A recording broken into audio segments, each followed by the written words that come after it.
Hello everyone, welcome to commerce net achievers. My name is Talveer Singh और स्वागत है सभी का आज के सेशन में।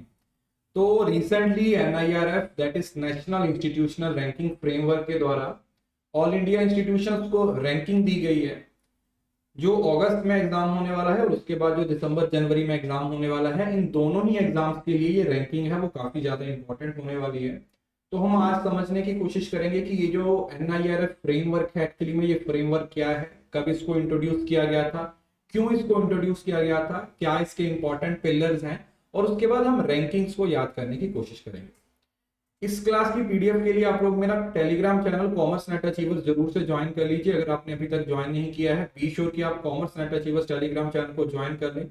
वहां पर आप लोगों को इस चैनल पे सारी पीडीएफ है वो फ्री ऑफ कॉस्ट मिल जाती है। उसके साथ साथ मैं अनअकैडमी पे नंबर 1 एजुकेटर हूं। आप लोगों को अनअकैडमी पे मेरी पेपर 1 और पेपर 2 की बहुत सारी फ्री और पेड क्लासेस मिल जाएंगी। तो आप नेक्स्ट बैच के लिए अनअकैडमी पे सब्सक्रिप्शन ले सकते हो, क्योंकि इस टाइम पे अनअकैडमी पे ऑफर चल रहा है जिसमें आप अगर तलवीर लाइव या तलवीर एस कोई भी रेफरल कोड यूज करते हो तो उससे आप लोगों को 20% ऑफ है वो मिल जाएगा। ठीक है, सब्सक्रिप्शन लेने के लिए जो लिंक है वो डिस्क्रिप्शन में दिया हुआ है, वहां से जाके आप उसको सब्सक्राइब कर सकते हो। उसके साथ साथ ये आप लोगों को लिंक दिए हुए हैं जहां से आप मेरे साथ कनेक्ट कर सकते हो।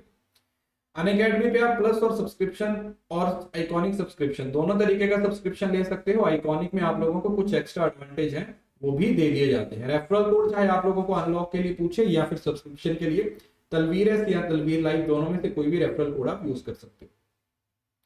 स्पेशल क्लासेस अब हमारी लगातार चलती हैं, तो इन स्पेशल क्लासेस का भी आप ज्यादा से ज्यादा एडवांटेज लेने की कोशिश कीजिए, क्योंकि ये जो स्पेशल क्लासेस होती हैं वो बिल्कुल फ्री ऑफ कॉस्ट होती है।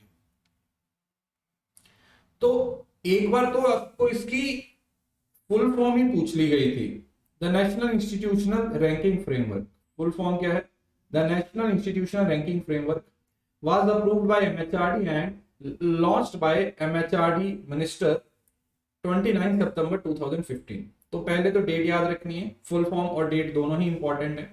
इस फ्रेमवर्क का ओवरऑल ऑब्जेक्टिव ये है कि हम इंस्टीट्यूशंस को रैंक दे, जिससे पता चले कि कौन सा इंस्टीट्यूशन अच्छा कर रहा है, बाकी इंस्टीट्यूशंस को उससे मोटिवेशन मिलेगी, जिसमें कुछ पिलर डिफाइन किए गए हैं। जैसे टीचिंग लर्निंग रिसोर्स एक पिलर है, रिसर्च एंड प्रोफेशनल प्रैक्टिसेस दूसरा पिलर है, ग्रेजुएशन आउटकम तीसरा पिलर है, आउटरीच एंड इंक्लूसिविटी चौथा और परसेप्शन पांचवा पिलर है। तो इस पर्टिकुलर स्लाइड से आप लोगों के लिए जो काम की चीजें हैं वो क्या है, इसकी फुल फॉर्म, ये कब आया था, इसका क्या ऑब्जेक्टिव है और इसके 5 पिलर्स, ये भी बहुत ज्यादा इंपॉर्टेंट है। तो अगर लॉन्च पूछा जाए तो सितंबर 2015 में इसको इशू किया गया था, लॉन्च किया गया था, और इंडिया में इससे पहले कोई भी फ्रेमवर्क नहीं था जो कि इंस्टीट्यूशंस को रैंक देता है। तो ये इंडिया का फर्स्ट एवर, पहली बार इंडिया के अंदर इंट्रोड्यूस किया गया रैंकिंग फ्रेमवर्क है। Participation in NIRF was made compulsory for the all government-run education institution in 2018। 2018 के बाद जितने भी गवर्नमेंट के द्वारा इंस्टीट्यूशंस को रन किया जाता है उनके लिए एनआईआरएफ की रैंकिंग का पार्ट बनना मैंडेटरी कर दिया गया था। Reason for launch, the subjectivity in the ranking methodology developed by QS World University Ranking and Times Higher Education World University Ranking led India to start its own ranking to Indian institutions on the lines of Shanghai rankings। तो जो India का NIRF framework है, पहली बात तो ये Shanghai ranking के framework के अकॉर्डिंगली इसको इंट्रोड्यूस किया गया है, और दूसरा इससे पहले इंडिया के पास कोई अपना रैंकिंग फ्रेमवर्क नहीं था। जितने भी फ्रेमवर्क थे वो सारे बाहर के फ्रेमवर्क थे। पहला फ्रेमवर्क है जब इंडिया ने अपना फ्रेमवर्क बनाया। तो ये 7 साल हो चुके हैं, 7वीं रैंकिंग है वो यहाँ पर इंट्रोड्यूस की गई है, और आने वाले टाइम में इंडिया ये टारगेट कर रहा है कि हम ज्यादा से ज्यादा मैक्सिमम इंडिया के इंस्टीट्यूशंस की रैंकिंग करें, उनके अंदर एक सस्टेनेबल डेवलपमेंट के सोर्स को, जो एम है उसको सामने रखते हुए हम आगे बढ़ने की कोशिश कर रहे हैं। तो पार्टिसिपेशन ये आपके लिए इंपॉर्टेंट नहीं है। पहले तो ये पिलर्स आप लोगों ने याद रखने हैं। ठीक है, इसके टोटल 5 पिलर्स हैं। इसको पहली बात तो एक सीक्वेंस में याद रखना है, और दूसरा आप लोगों को ये पूछा जा सकता है कि इसमें से कौन सा एनआईआरएफ का पिलर है, कौन सा पिलर नहीं है। तो मैं आपको बताता हूं।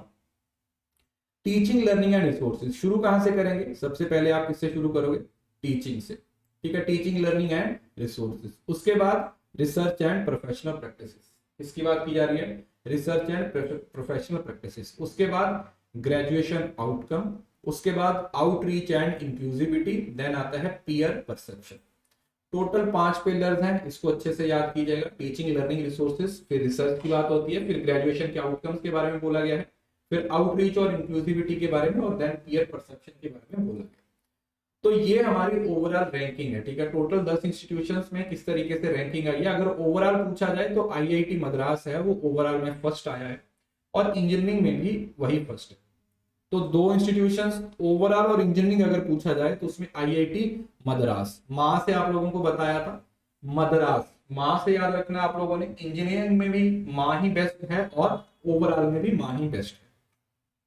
उसके बाद जब आप यूनिवर्सिटी और रिसर्च इंस्टीट्यूशंस की बात करते हो तो यहां पर आईआईएस बेंगलोर दोनों ही जगह पर, मतलब यूनिवर्सिटीज में रिसर्च होती है, और रिसर्च में आप लोगों को पता है आईआईएस बेंगलोर वर्ल्ड लेवल पे नंबर 1 पे आया था।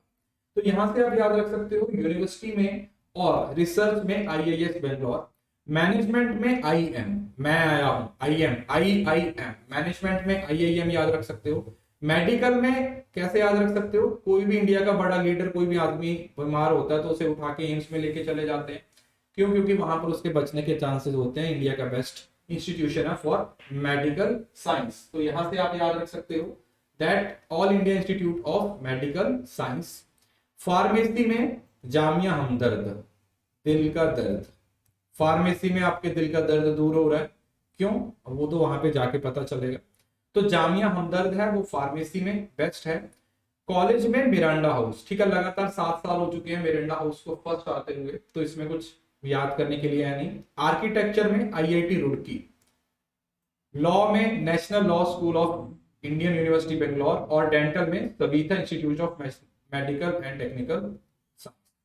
इसमें से तकरीबन 7 रैंकिंग है वो पहले वाली ही है, 7 रैंकिंग है वही है जो पहले थी, 2 से 3 रैंकिंग ही इसमें चेंज हुई है। तो मैंने आपको छोटे छोटे निमोनिक भी बता दिए कि याद कैसे करना है, पेपर में अगर क्वेश्चन पूछा जाएगा तो आप इसका आंसर दे सकते हो। उसके साथ इसकी पीडीएफ है, उसके लिए आपको टेलीग्राम को ज्वाइन कर लीजिए, लिंक नीचे डिस्क्रिप्शन में दिया हुआ। उम्मीद करता हूँ ये छोटा सा सेशन आपको अच्छा लगा होगा। सेशन अच्छा लगा है तो सेशन के नीचे अपनी फीडबैक जरूर दीजिएगा। अभी मैं आप लोगों के लिए कुछ और प्लान कर रहा हूँ, पेपर से पहले आपके लिए और बहुत सारी चीजें हैं जो क्यू में है और एक एक करके आप लोगों तक पहुंच जाए। सो दैट्स ऑल, उम्मीद करता हूँ सेशन अच्छा लगा होगा। वीडियो अच्छी लगी तो वीडियो को लाइक जरूर कीजिए, वीडियो के नीचे अपनी फीडबैक लिखिए, मुझे आने अकेडमी पे फॉलो कीजिए, और हाँ, इस वीडियो को शेयर करना ना भूलें, बिकॉज शेयरिंग इज केयरिंग।